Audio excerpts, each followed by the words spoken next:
Good morning, all of you. Today's class is about the mediastinum. Yes, coming to that of the mediastinum, actually, what is the mediastinum in the thorax? In the thorax, media is, or we knew it, it is the middle. Yes, it is the middle space which is present. So, this space, what you are seeing, is the middle space. So, this is a space we are talking about. So when we are saying it, it is a partition between the right and left pleural sac. This is one sac, pleura, and this is the other sac. So the space which is present between the right and the left pleural sac is called as mediastinum. To be very specific, this is the space where the heart is present. So we are now going to study the structures. Means in front, behind the heart, what are the things? What is the things which are present? What are the divisions which are present? So mediastinum is a middle space which is present on either side of the pleural cavity. So in the thoracic cavity, the middle space is called as that of the mediastinum. To be very specific, as I have said, heart is present at that part. Okay. Next, when we see the boundaries of mediastinum, yes, we have said yes, this is the mediastinum, that is a middle space between the two pleural sac.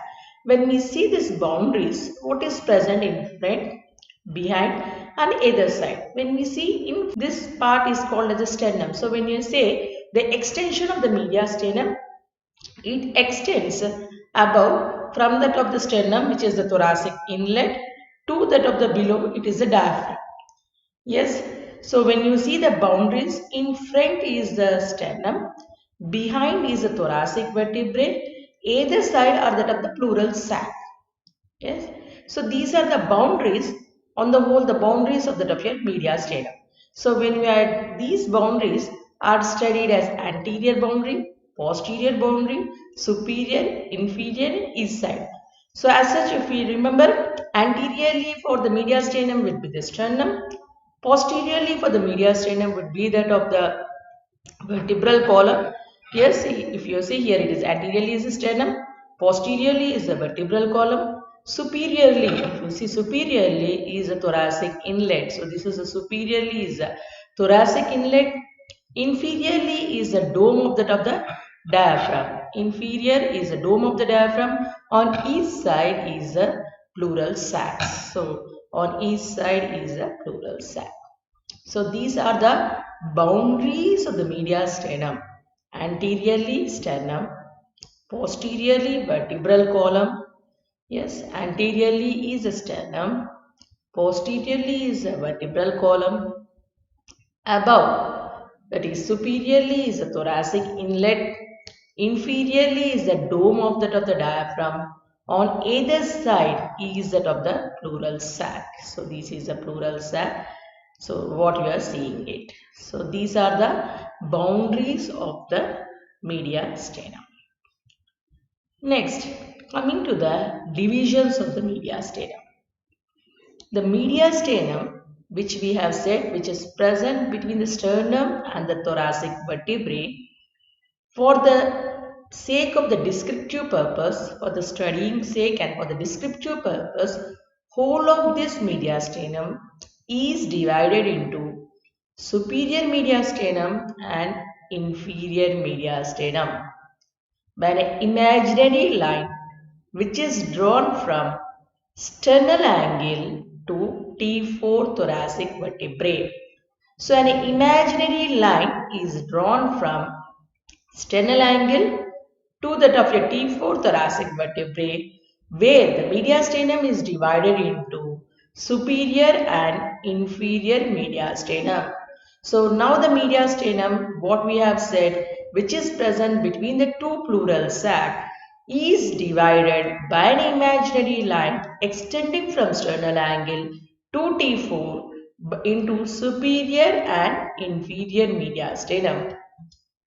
Yes, this inferior mediastinum is again divided into anterior mediastinum, middle mediastinum and posterior mediastinum. So this is the inferior mediastinum. What you are seeing, that inferior mediastinum is divided into anterior, middle and posterior mediastinum.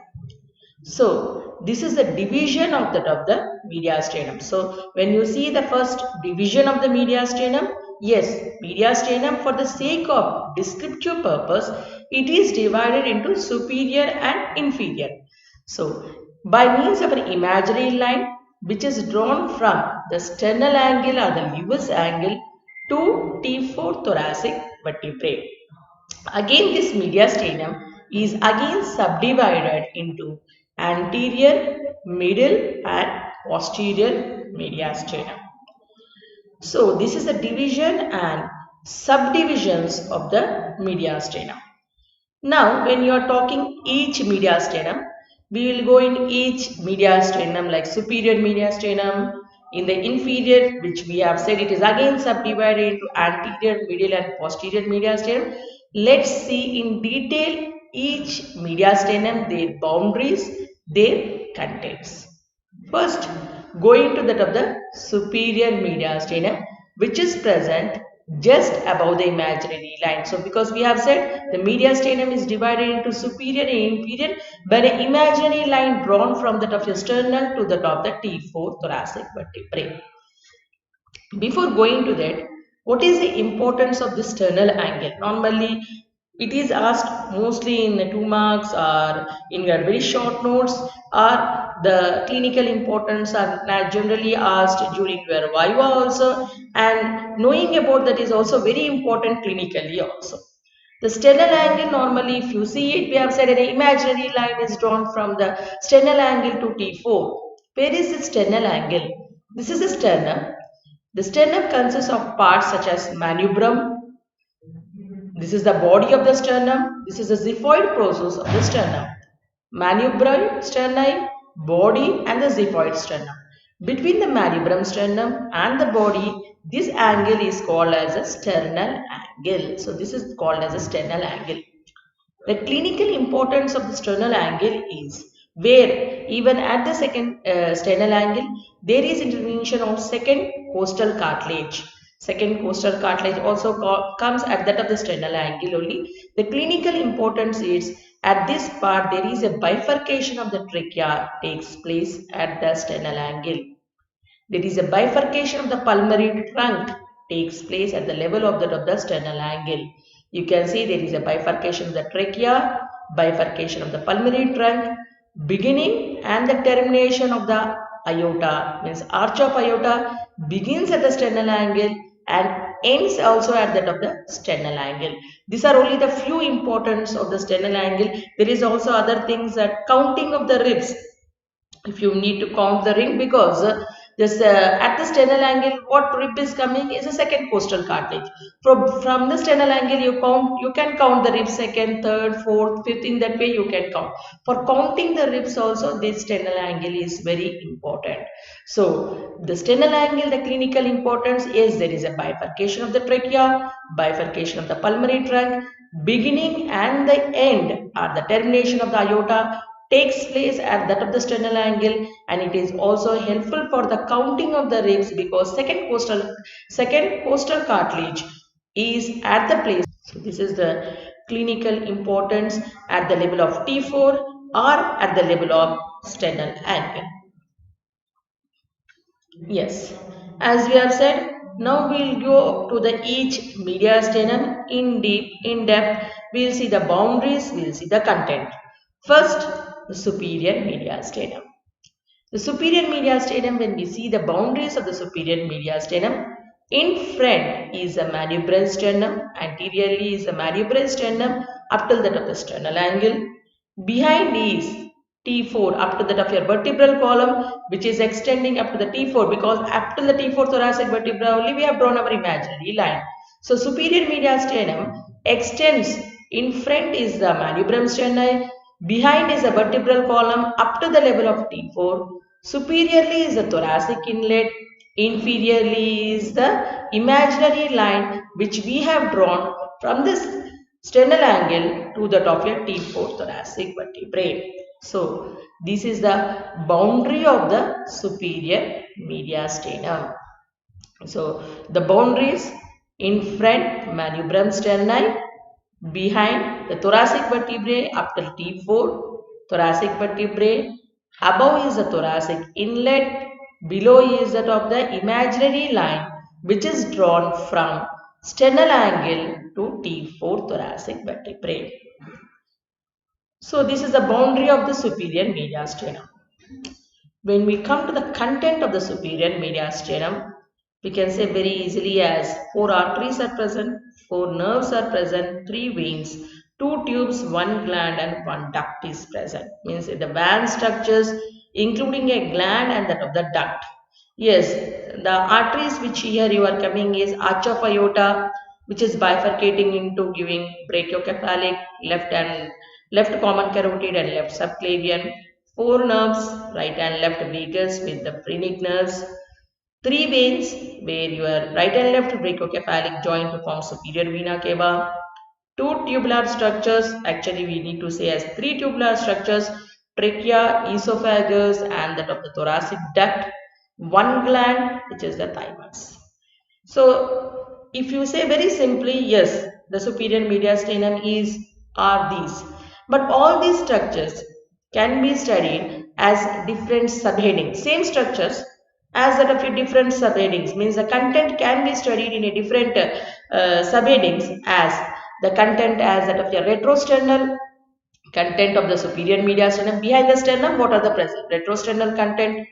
Next, intermediate contents and prevertebral. In front of the vertebra, the prevertebral. So this superior mediastinum, at the base of the of your content part, you can study as a retrosternal content of the superior mediastinum, intermediate content of the superior mediastinum, prevertebral in front of the vertebra, prevertebral content of the superior mediastinum. So we have seen as a gross part, yes, these are the content.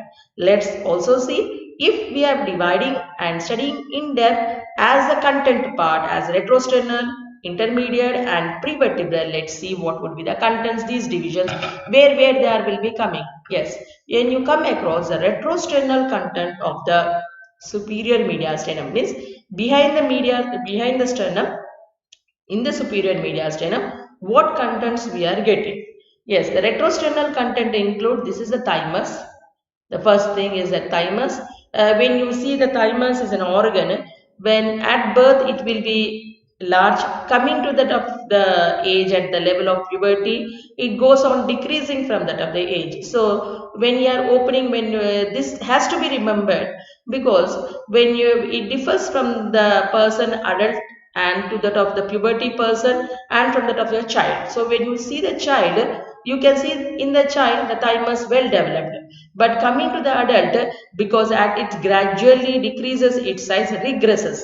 Yes, subsequently it regresses at that of your age part, so you can't see that of your thymus. So this has to be keep board in the mind. So in the retrosternal content of the superior mediastinum, the first thing as organ, as we have said earlier, the organ, one organ is the thymus. You can see the thymus.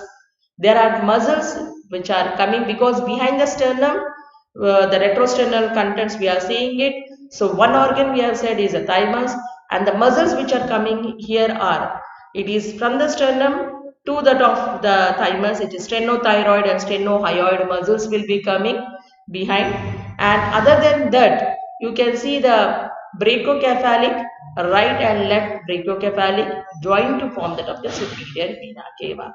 So these are the content in the retro. So because if you remove the sternum, just behind the sternum, so just behind the sternum, here you get the retrosternal contents of the superior mediastinum. So the retrosternal content of the superior mediastinum include right and left brachiocephalic vein forming a superior vena cava. Next is that what part that you have seen as a thymus. Yes, you can see the gland. Other than that, yes, there are some muscles which are called as sternothyroid and sternocleidomastoid muscles, which are also called as strap muscles. So these are the structures which are present in that of your retrosternal part of the superior mediastinum. Now coming to the intermediate part of the superior mediastinum. In the intermediate part of the superior mediastinum, what things you get it. So you get the arch of the aorta. In the intermediate part, you get the arch of aorta, giving its brachiocephalic artery, common carotid artery, and left subclavian artery. So this is the intermediate part of the superior mediastinum. Yes. So this thing you can see arch of aorta giving the right subclavian artery, right, and first giving the brachiocephalic artery, left common carotid artery, and left subclavian artery. So these are the structures which are present in the intermediate part of superior mediastinum. Other than in the intermediate part, other than the branches of the aorta, you can also get across the nerves. One is that of the vagus nerve. You can see the vagus nerve. Phrenic nerve is seen, and cardiac plexus of the nerves. So other than the arch of aorta branches, you can also come across the nerves, that is the vagus nerve, phrenic nerve, and cardiac plexus of the nerves are also coming as the intermediate content of the superior mediastinum. Next, the prevertebral content of the superior mediastinum includes bifurcation. You can see the trachea. So as we have said, there are two tubes. Yes, trachea. So in front of the vertebra, in the superior mediastinum, what you will be getting is that of the trachea. Esophagus is present. There is a muscle which is called as longus coeli muscle, recurrent laryngeal nerve. There would be one duct which is called as that of the thoracic duct. Other than that, there are some lymphatics which are called as tracheoesophageal lymphatics. So in the prevertebral content of the superior mediastinum, the things that you can see is, you can see the trachea, tubular structure, esophagus, which is also a tubular structure. A duct can be seen, that is a thoracic duct. Yes, along with that there is a muscle which is called as longus coeli muscle. Yes, there is a recurrent laryngeal nerve. So this is a recurrent laryngeal nerve. Yes, other than that you can also see the lymphatics. Tracheoesophageal group of lymphatics can be seen in the as a prevertebral structure of the superior mediastinum. So when you have said, we have said at the first part, the mediastinum is divided into superior and the inferior. Then we have said the boundaries of the superior mediastinum, and again we have studied as the content of the superior mediastinum as these arteries, nerves, veins, tubes and gland. Same thing, same content can be studied as retrosternal content, intermediate content and prevertebral content. So retrosternal content, so behind the sternum, the content includes the thymus gland with right and left brachiocephalic joined to form as that of the superior vena cava. So your gland and right and left brachiocephalic joining to form as that of your superior vena cava. Yes, these are that of the retrosternal content of thymus, right and left brachiocephalic forming superior vena cava. This becomes retrosternal content of the superior mediastinum. Now coming to the intermediate content of the superior mediastinum is the arch of aorta, which from the arch of aorta we get brachiocephalic, common carotid and the subclavian. So these come as an intermediate content. Along with this, yes, there are also nerves that you are getting is right and left vagus with that of the phrenic nerve. So this become as an intermediate content of the superior mediastinum. Now coming to the posterior or the prevertebral content of the superior mediastinum includes tubular structures such as trachea, esophagus, thoracic duct. Along with there is a muscle, there is a longus coeli muscle is present. Other than that, yes, lymphatics are present. Same content of superior mediastinum. If it is asked in elaborated way, yes, you can also write it as the superior mediastinum can be studied as the content can be studied as a retrosternal content, intermediate content and the prevertebral content. So same thing, I have divided that as the retrosternal contents, yes, intermediate content and that of the prevertebral content. Yes, this is about the superior mediastinum. Yes.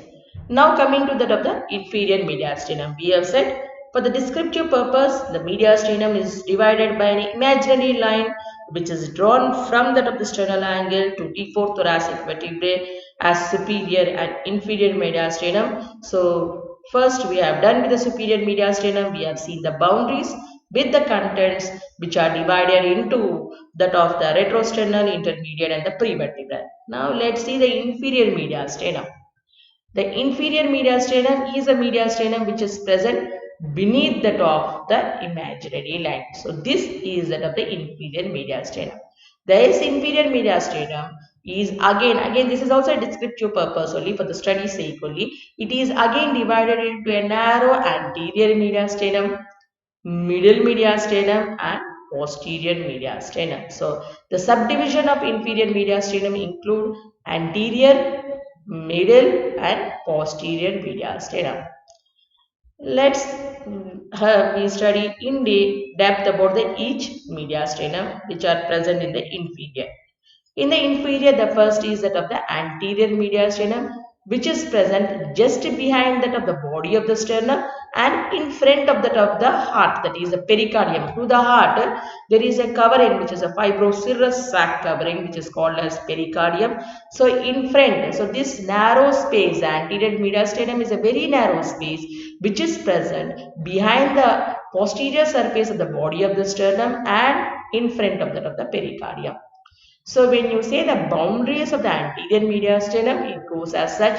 Superiorly is an imaginary horizontal line which is drawn from sternal angle to T4 thoracic vertebrae. Inferiorly is that of the dome of the diaphragm. Anteriorly is the body of the sternum up to that of the xiphoid process of the sternum. Body with xiphoid process of the sternum. Posteriorly is the heart which is covered by means of the pericardium. On either side are that of the pleura. In the pleural sacs are present with the lung in it. Yes, on either side is the mediastinal pleura.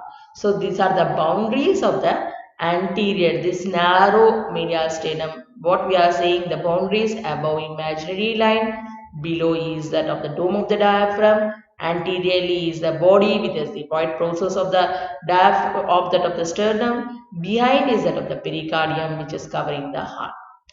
So if you say what is the anterior, this small space content are. The content in the anterior mediastinum include, yes, a part of that of your thymus gland. But this thymus gland, if it is the children, yes, you can see the thymus gland. If it is in the adult, because the size of the gland regresses as the age comes after the puberty, so you can't see the thymus gland in the anterior mediastinum. So thymus gland, it depends upon the age. Other than that of the lymph nodes are present. Yes, other than that, there is a ligament which is connecting the sternum with that of the pericardium, because we have said in front is the sternum, behind is the pericardium of the heart. The sternum and the pericardium, there is a ligament which is called as sternopericardial ligament. This is at this part in the anterior mediastinum, the important content is a ligament which is called as which is consists of superior sternopericardial ligament and inferior sternopericardial ligament. So in the inferior mediastinum, anterior part of the inferior mediastinum consists of the content as superior and inferior sternopericardial ligament. One. Next, other than that, there is an artery which is called as internal thoracic artery with its branches. Yes, along with it, few lymphatics and lymph nodes will be present in the anterior part of the inferior mediastinum. So, in the inferior mediastinum, in the anterior part, what are the things, what is the content, what you can see is a major content here is a ligament which is again divided into superior sternopericardial ligament and the inferior sternopericardial ligament. One. Other than that, there is a artery which is called as internal thoracic artery, which is also supplying as an internal mammary artery also we call it as, and other than that lymphatics are present. So these are only the content which are present in the anterior mediastinum. Yes. Now, after the anterior mediastinum, in the inferior part, let's see the middle mediastinum, because the inferior mediastinum whole is divided into anterior, middle and posterior. We have done with the anterior boundaries and content. Now let's see the middle mediastinum. What is present in the middle mediastinum? The middle mediastinum is that which is located, which contains the heart covered with the pericardium, and all the great vessels are present in the middle mediastinum. So all the great vessels such as aorta, your pulmonary trunk, these all come in the middle mediastinum. Yes, when you see the boundaries of the middle mediastinum, anteriorly is, as we have said, sternopericardial ligament is present in the anterior mediastinum. So that becomes the boundary for the middle mediastinum. So for the middle mediastinum, the anterior boundary for the middle mediastinum is the sternopericardial ligament anteriorly. Posterior boundary for the middle mediastinum is the descending thoracic aorta, because here aorta comes, yes, arch of aorta, it goes back as descending thoracic aorta. So posteriorly is a descending thoracic aorta. You can also call as that of the you can also take esophagus also, but descending thoracic aorta comes posterior relation for the middle mediastinum. Superiorly is the same imaginary plane. Inferiorly is a dome of the diaphragm. The only thing for the middle mediastinum, the boundaries are: in front is the sternopericardial ligament, behind is the descending thoracic aorta, is along with that of your esophagus, you can say. So these are the boundaries for that of the middle mediastinum. Coming to the contents of the middle mediastinum, what you can see in the middle mediastinum, as we have discussed, yes, in the middle mediastinum, what is here is this is a pericardial sac. This is a pericardial sac, which is a fibroserous sac. Within this sac is heart is present. So the content of the middle mediastinum is the pericardial sac. Within this sac is the heart with the great vessels, and some nerves are also present, but along with the heart there are some great vessels are present. So the content includes that of the great vessels such as ascending aorta, pulmonary trunk, yes, superior lower half of superior vena cava, small part of inferior vena cava, pulmonary veins, that are the four pulmonary veins, along with that of the nerves, that is the vagus and that of the phrenic nerve, will be coming in that of the middle mediastinum. So the middle mediastinum, the main content is the sac, that is a pericardial sac. Within the sac is a heart along with its great vessels, that is the aorta, pulmonary trunk, superior vena cava, small part of inferior, pulmonary veins with vagus and that of the phrenic nerve. So these are the contents of the middle mediastinum. After the middle mediastinum, in the inferior part, the left out is the posterior mediastinum. So this mediastinum we need to see, that is the posterior. So we have done with the anterior, middle and posterior. The posterior mediastinum is this part. Yes. When you see the boundaries of the posterior mediastinum, yes, this part is the posterior mediastinum. The boundaries of the posterior mediastinum, in front is that of the heart. You can see the pericardium with the heart. You can see that of your bifurcation of your trachea. Yes, so the bifurcation of the trachea comes in front. Behind, what you are seeing is the descending thoracic aorta is that of the behind.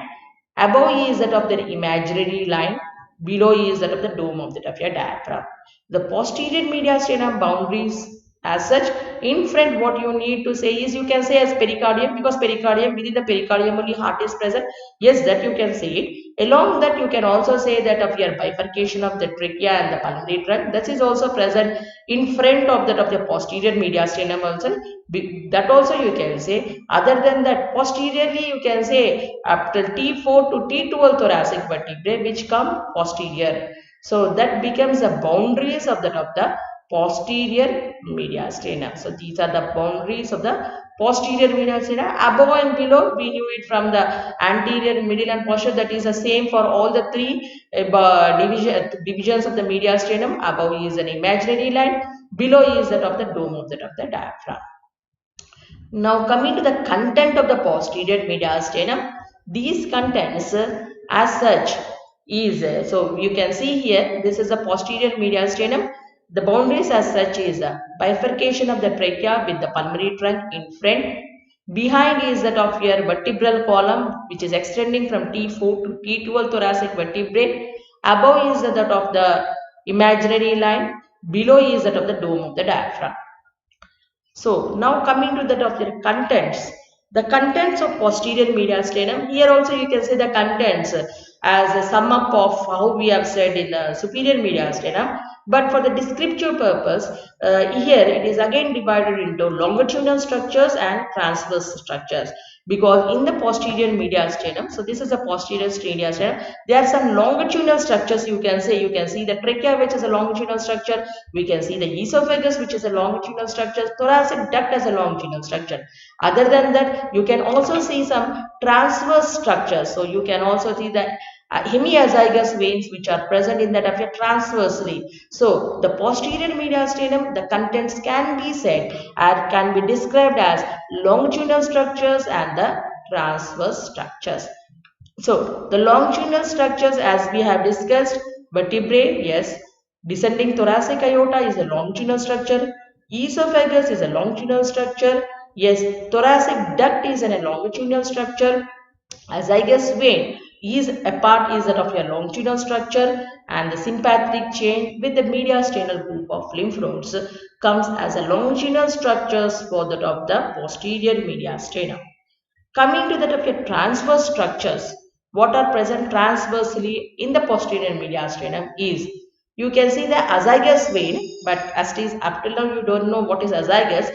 Azygous is only on that of your, it is present on the right side, which is not present on that of your left, we say. But azygous vein, these are that of your superior hemiazygous and the inferior hemiazygous. So these are the transverse structures which are present in that of the posterior. Superior hemiazygous, inferior hemiazygous veins, along with that of your, you can see the thoracic duct, which is crossing from that of your right to the left. This also, the crossing from right to left also comes as a transverse structure. So crossing from right to the left is also included as that of your transverse structures. So these are the few transverse structures which are coming in that of the posterior mediastinum. So if you don't want in that way as longitudinal and posterior as transverse structures, you can't remember. Yes, you can say the posterior mediastinum as contents as esophagus, arteries which include descending thoracic aorta. The veins are azygous vein with hemiazygous and accessory hemiazygous. Nerves are vagus nerve and the splanchnic nerve. So here you are getting the nerves, that is a vagus and that of your splanchnic nerve. Other than that, thoracic duct. Yes, there are mediastinal group, that is posterior mediastinal group of lymph nodes. So either you can say as longitudinal and transverse structures in the posterior mediastinal content, or you can also say as a gist as the contents as the tubular structures, arteries, veins and the nerves. Anyway, as we have done as in the superior mediastinum also, for the descriptive purpose, for the elaboration purpose, we have divided as a specifically in the superior mediastinum also we have studied as retrosternal, intermediate and the prevertebral structure. Same way in the posterior mediastinum, the same structures can be said as the structures, some structures which are longitudinally present, some structures which are present as that of the horizontal structures. Yes, this is about that of your posterior mediastinum. So all in all, what we have done today up till this part of the class is, we have seen the mediastinum. First we have said what is the mediastinum? Is the middle part either side of the pleural sac. Next, so we have seen the definition. After telling the definition, we have said the mediastinal boundaries, discussed about the boundaries. In front as that of the sternum, which is including the malleolum sternum, body and the xiphoid process. Posteriorly is the thoracic vertebra. Yes, above is the thoracic inlet, beneath is the dome of the diaphragm. This is what is that of your boundaries. After that, what we have seen is the divisions of the mediastinum. The division is by means of an imaginary plane which is drawn from sternal angle to that of your T4 thoracic vertebrae, due to which the mediastinum is divided into superior and inferior mediastinum. Then here the subdivision is in the inferior mediastinum, which is again divided into anterior mediastinum, middle and the posterior mediastinum. So we have done the division. After doing the division, we have gone in depth with that of your each mediastinum. First was a superior mediastinum. We have set the boundaries of superior mediastinum as that of the manubrium sterni up till the of your T4 thoracic vertebrae. Next is that of the thoracic inlet and an imaginary line, which is the boundary of the superior mediastinum. The contents we can say as a retrosternal, intermediate, and the prevertebral structure, or also you can say as the tubular structure, arteries, veins, and the of your duct. How you can describe the superior mediastinum? If you are saying as a retrosternal structure, the organ included will be thymus will be present as that of the organ. Other than right and left brachiocephalic vein joining to form a superior vena cava. The intermediate structure includes the archa pyotta with its branches, the prevertebral structures.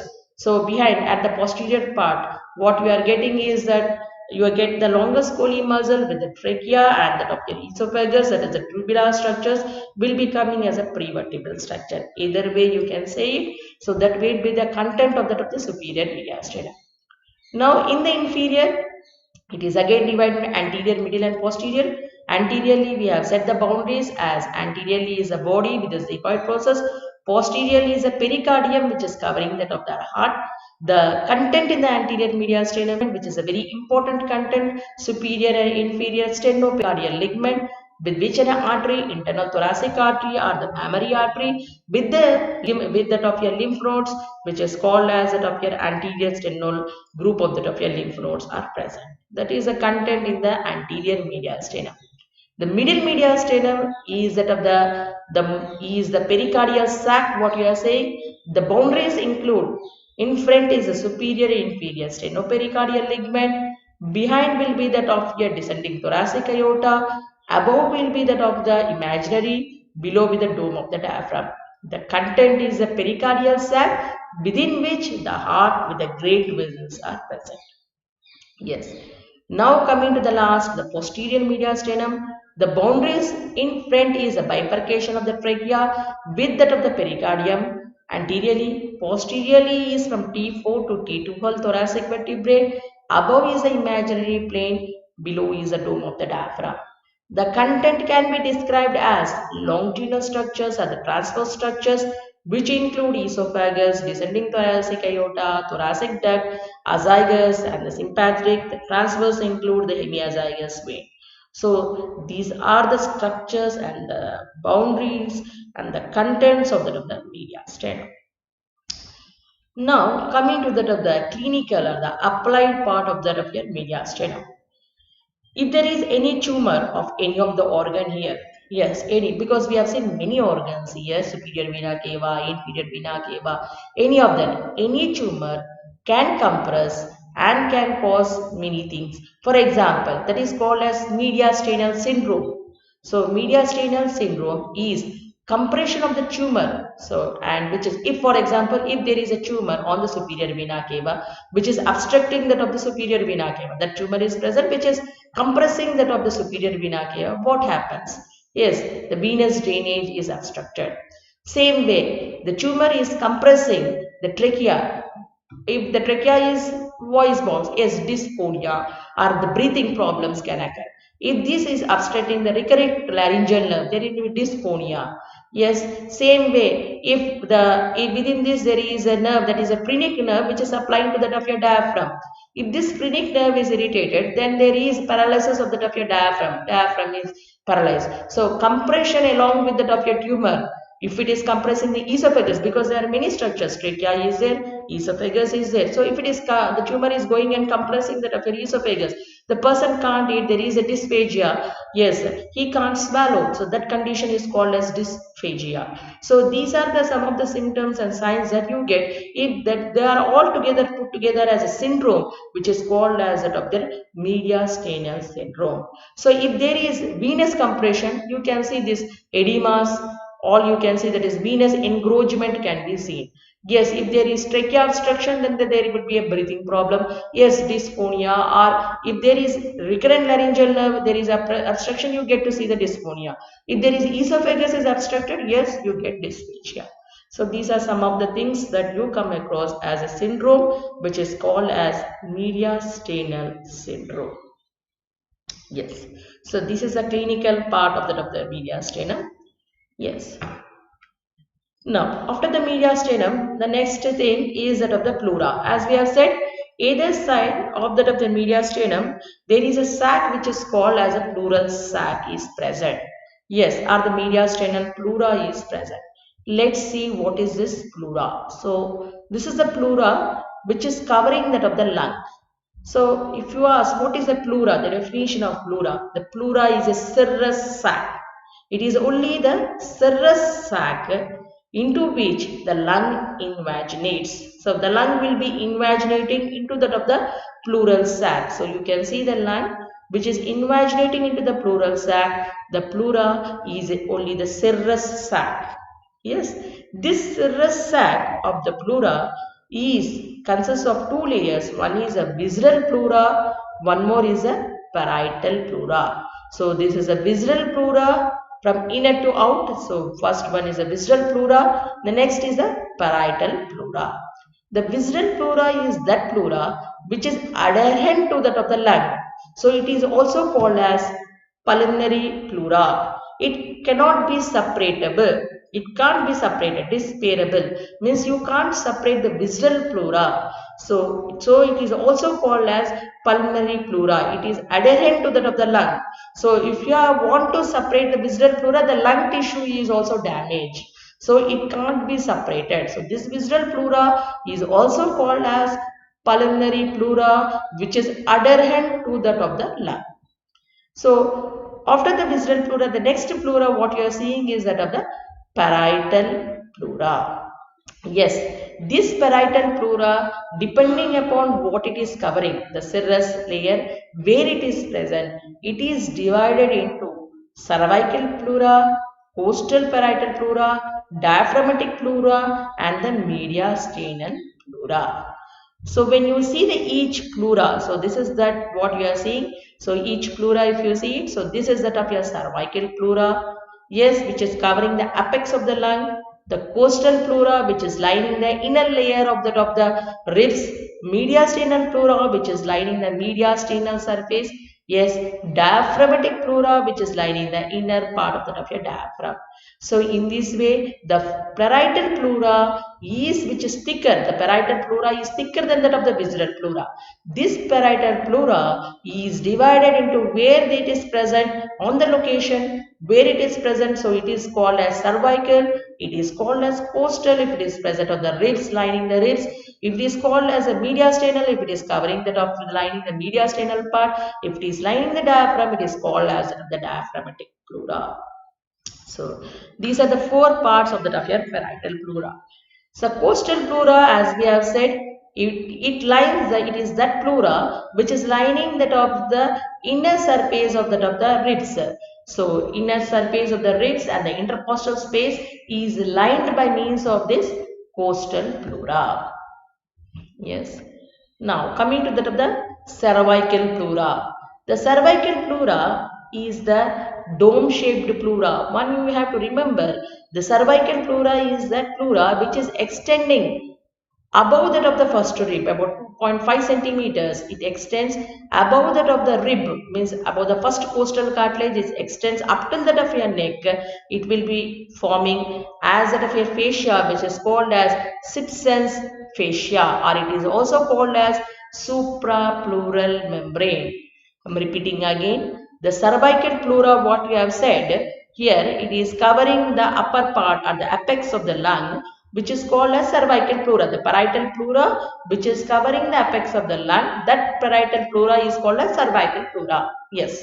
This cervical pleura, you have to remember, it extends up to that of the first rib or the first costal cartilage above the clavicle. It will be going up to 2.5 centimeters into the neck, means it will be extending into up to the neck part and forming as a membrane which is called as suprapleural membrane. It is called as suprapleural membrane because it extends up till that of the neck. It extends up to the neck, forms a membrane which is called as suprapleural membrane. Yes, or it is also called as Simpson's fascia. So this fascia is called as Simpson's fascia or suprapleural membrane. Mostly sometimes Simpson's fascia is asked as a 2 marks or 4 markers if you have seen it. The Simpson's fascia, the suprapleural membrane, is a thickening of the connective tissue that covers the apex of the lung. The cervical pleura comes at the apex of the lung, it gets thickened and forms a membrane which is called as suprapleural membrane or the Simpson's fascia. When you see the attachment of the Simpson's fascia, it extends between the inner border of the first rib. So this is the inner border of the first rib to that of the transverse process of the C7 cervical vertebrae. You can see the extension of the Simpson's fascia or the cervical pleura that has become thickened and forms as a fascia which is called as Simpson's fascia, which is extending from that of the inner border of the first rib to that of the transverse process of the cervical vertebra. So, the main important function of the suprapleural membrane or the Simpson's fascia is it prevents the intrathoracic pressure, the changes that is happening in the thoracic pressure that is prevented by means of this fascia which is called as suprapleural membrane. Yes.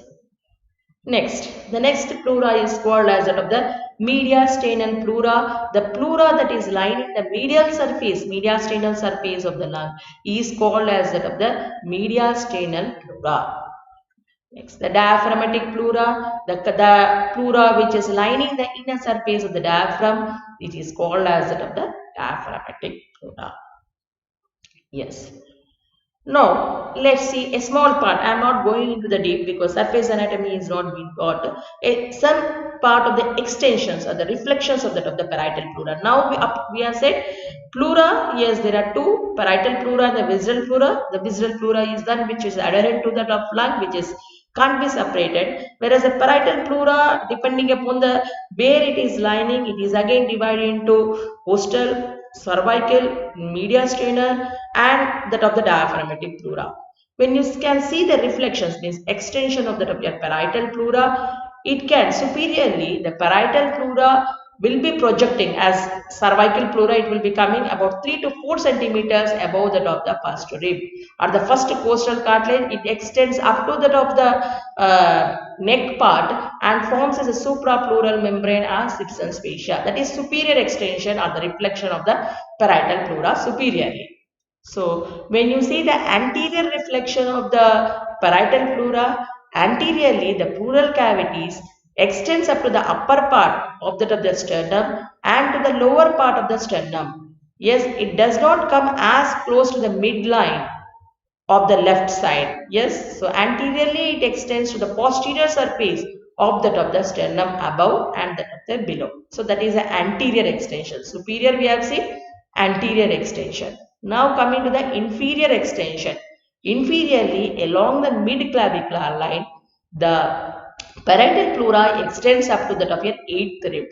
Along the mid-axillary line, the parietal pleura extends up to that of the 10th rib.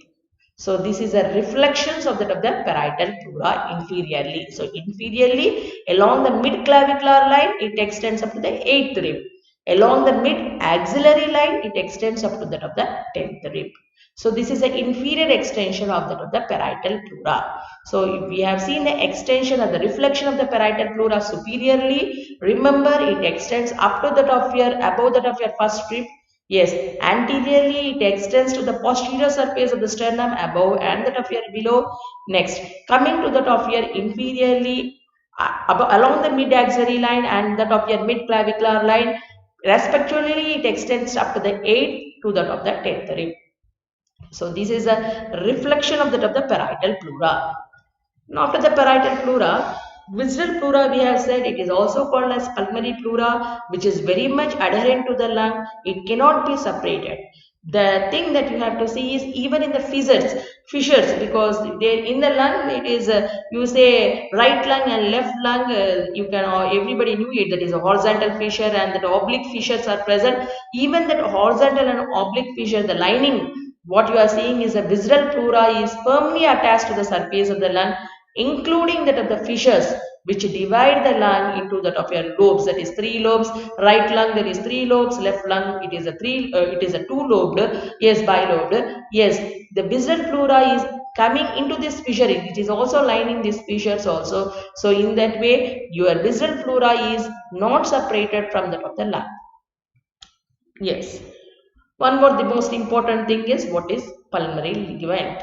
What is this ligament? The parietal pleura, which is lining whole of the lung, wherever it is present as cervical, costal, diaphragmatic, mediastinal, is the mediastinal part of the parietal pleura, which is surrounding the root of the lung. Yes, I am repeating again, the mediastinal part of the parietal pleura means parietal pleura is divided into cervical, costal, mediastinal, diaphragm. So the mediastinal, which is lining this part, the mediastinal part of the parietal pleura, which is surrounding the root of the lung, extends downward as a bilaminar fold. Yes, at the root of the lung, forming as a ligament, which is called as pulmonary ligament. The parietal pleura at the root of the lung, the parietal pleura, that is the mediastinal part of the parietal pleura at the root of the lung, extends downwards as a fold, as at the root of the fold, as a tubular fold, bilaminar fold.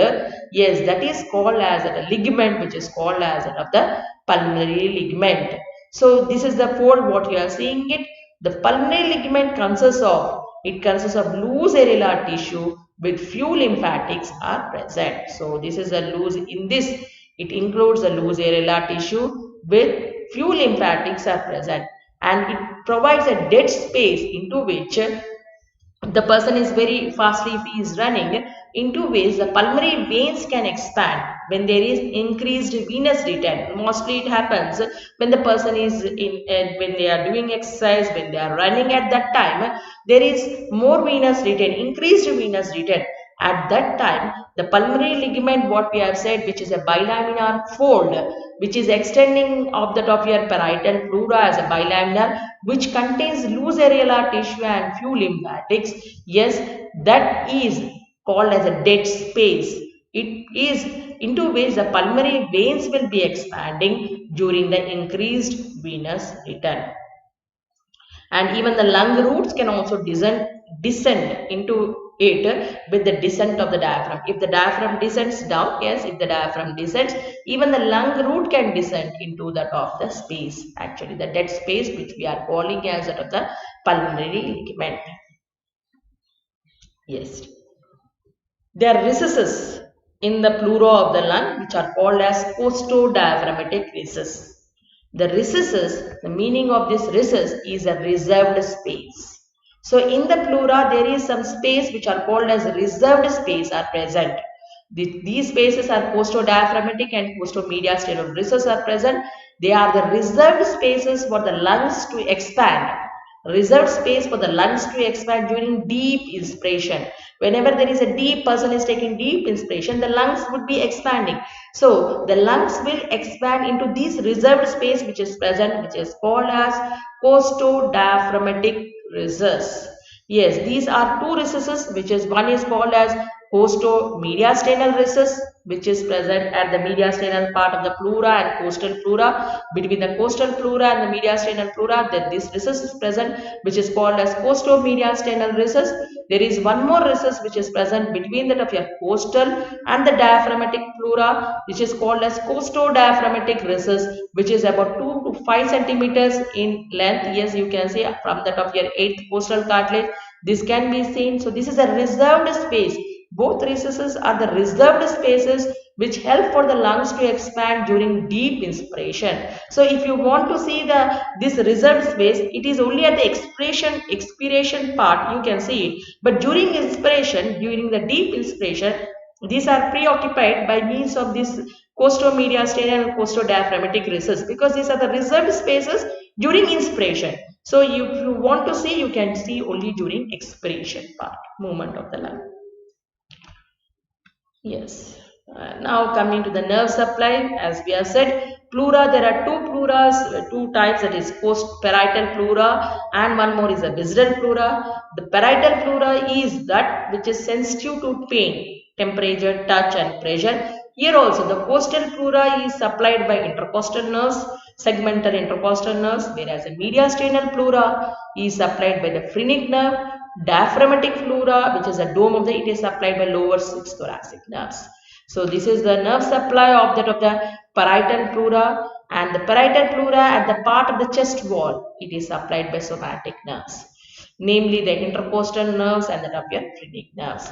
So this is a nerve supply of the parietal pleura, costal, mediastinal, diaphragmatic and the cervical. So this is the nerve supply. Nerve supply for the visceral part, visceral pleura, which is adherent to that of the lung. Yes, it covers the lung and which is sensitive to stretch but insensitive to the sensation like temperature, pain. So visceral pleura is insensitive to that of your pain. So the nerve supply for the visceral pleura is autonomic nerves, which supply that of your visceral pleura. The pulmonary plexus it forms and supply, that is the autonomic nerve which is insensitive to the pain. Do remember, parietal pleura is sensitive to the pain, whereas visceral pleura is insensitive to the pain, touch, temperature. Yes, coming to the blood supply, parietal pleura is supplied by intercostal artery, internal thoracic artery, musculophrenic arteries. The veins which are draining the parietal pleura is, they drain into the venous drainage into azygous vein and internal thoracic group of veins. Yes, it is also supplied by the bronchial vessels. Lymphatic drainage. Parietal pleura, the lymphatic drainage is into the intercostal, internal mammary group and posterior mediastinum and diaphragmatic group of lymphatics. That is parietal pleura, lymphatic. Visceral pleura, it is drained into the bronchopulmonary group of lymph nodes. Parietal, it is into the intercostal group of lymph nodes, internal mammary group of lymph nodes, posterior mediastinal and diaphragmatic group of lymph nodes. Whereas the visceral pleura, it is drained into that of the bronchopulmonary group of lymph nodes. This is the lymphatic drainage of the pleura. Yes. Pleural fluid. Between the pleura, the pleural space which is present, which is about 5 to 10 ml of clear fluid is present, which is called as a pleural fluid. This fluid is helpful to lubricate the visceral and the parietal pleura during respiratory movements. So when there is respiration, when there is opposing movement which occurs, there is rubbing which happens between the visceral and the parietal pleura. So that is lubricated by means of the space with that space containing the fluid which is called as a pleural fluid. So this is a common thing that we have to know it. There is a space within which about 5 to 10 ml of clear fluid, that is pleural fluid, is present.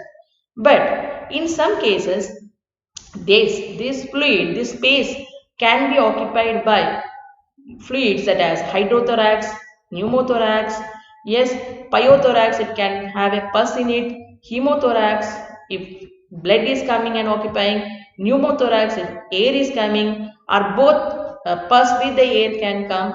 Yes, these are about the clinical, where this space that you have said, which is normally helpful during the movement of the respiratory movements of the lung. In pathological conditions, this space can be occupied by either with blood, either with fluids, it can be hemo or pyothorax, either with the pus. Any inflammation of the pleura, it's called as pleuritis or pleurisy. One more thing, that is a referred pain that is felt if the nerve which is supplying to the diaphragm is that of a phrenic nerve which is coming from C5. If there is any irritation to the diaphragm, normally the pain is felt at the tip of the shoulder, which is called as a referred pain. So this has also to be kept in mind. Yes, that is not the pain at the tip of the shoulder. It is a pain because of the irritation of the phrenic nerve. That phrenic nerve is irritated, so as diaphragm is irritated, because of which you are getting pain at the tip of the shoulder, which is called as shoulder tip pain. Thank you, ma. Yes.